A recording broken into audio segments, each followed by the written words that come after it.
পাখিটা কিন্তু পাওয়া যাচ্ছে একদম সেই একদম এটা না সেটা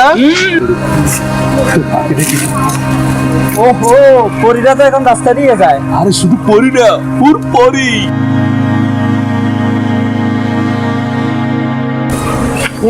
আগে তো স্বপ্ন দেখেছি এখন তো বাস্তবে দেখছি।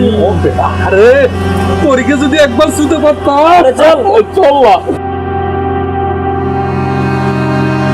আপনাদের সমস্যা কি? সমস্যা কোথায়? এটা তো কোনো সমস্যা নাই। আপনারা আমাকে ইঙ্গিত করে কথা বলছেন, আমি কি বুঝতে পারছি না? বুঝতে যখন পেরেছেন তাহলে সমাধানটা দিয়ে যান। মানে মানে বুঝলেন না চলেন না একটু আকাশে ঘুরে বেড়াই একটু ঘুরে আসিস হাই হাই ভাইয়া করছেন কি? বললাম আপুর হাতের মাপ দিচ্ছেন বুঝি? ও আচ্ছা, আপুকে বুঝি চুরি কিনে দিবেন? তা চুরিটা আপুকে কিনে না দিয়ে আপনারাই করলে ভালো হবে।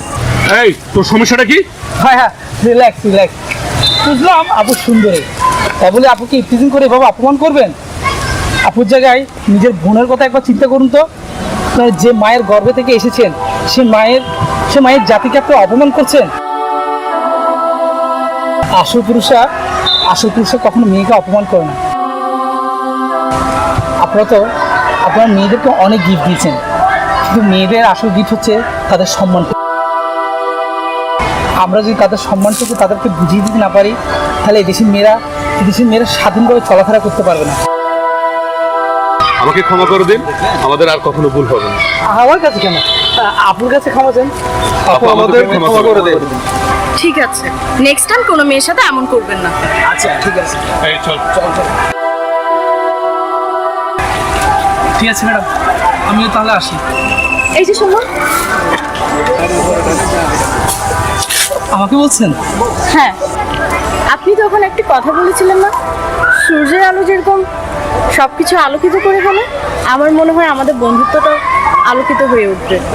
আমি ঠিক বুঝলাম না। মানে আমি আপনার বন্ধুত্ব গ্রহণ করলাম। সত্যি? আপনি সত্যি বলছেন? হ্যাঁ, আজ আসি, পরে একদিন দেখা হবে। শুনুন, আমার গত কয়েকদিন রাতে ঘুম হচ্ছে না। যদি রাতে কারোর সাথে কথা বলতে চাই তাহলে কিভাবে বলবো বুঝতে পারছি না।